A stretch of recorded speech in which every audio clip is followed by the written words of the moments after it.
Surprisingly enough, and against what I think most people expected, UN Ambassador Nikki Haley, she today hit Russia hard. Uh, I mean, I don't think anyone saw this coming, and we're trying to put into context of why. But she, in her very first appearance before the UN, she was there to discuss the violence emerging in eastern Ukraine. She said this, quote, "The United States continues to condemn and call for an immediate end to the Russian occupation of Crimea. Crimea is a part of Ukraine. Our Crimea-related sanctions will remain in place until Russia returns control over the peninsula to Ukraine."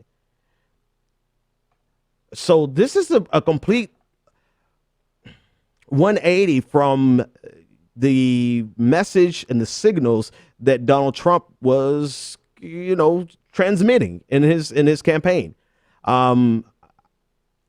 Thinking about the reasons why, it really, I'm thinking Michael Flynn. I'm thinking Mattis. I'm thinking people who have been establishment players in the Pentagon, or to some extent in the Pentagon, are on Donald Trump's tail with regard to Russia. There are plenty of Republicans who completely oppose Donald Trump's worldview with regard to Russia.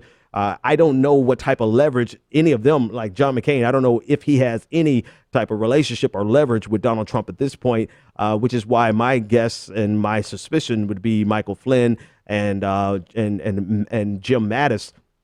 But Nikki Haley, in her presentation, she continued and she said, quote, "I consider it unfortunate that the occasion of my first appearance here is one in which I must condemn the aggressive actions of Russia. We do want to better our relations with Russia. However, the dire situation in eastern Ukraine is one that demands clear and strong condemnation of Russian actions. This escalation of violence must stop." So, with regard to Russia, it seems like despite what Donald Trump said during his campaign, despite everything, the expectations that we had, it seems like he's going with the Obama administration line.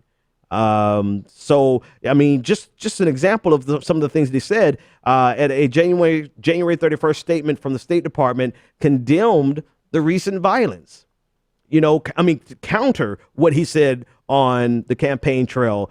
A January 31st statement condemned the violence, but it didn't mention Russia, nor did it contain the statement of support of Ukraine that we normally have had from the Obama administration. So in one step, he tries to change the dynamics by not directly implicating Russia and not expressing support for Ukraine, which is a significant thing, right? That's not a little thing in international affairs and foreign policy, right? It's as significant as him not mentioning the Jews in his Holocaust remembrance statement. The words of the president, every word that is omitted has and carries significance. And so on the 31st, he sends out this statement to condemn the violence, but omits implicating Russia and doesn't show or express support for Ukraine. So that was right on track with his campaign. And then a few days later, Nikki Haley comes out with a full-throated condemnation of Russia and the letting us know that the sanctions will remain despite the expectation that the sanctions would be lifted, and showing full-throated support for Ukraine.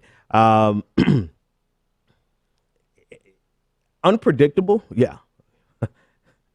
A very, very much, very unpredictable Donald Trump. So I would be interested to see how Russia responds to a Donald Trump who is consistent with President Obama on Ukraine with Nikki Haley's statement, right? So we'll see what Donald Trump says tomorrow. Tomorrow, it could all be totally different. But at least with Nikki Haley's statement at the UN, it seems to be consistent with the Obama administration.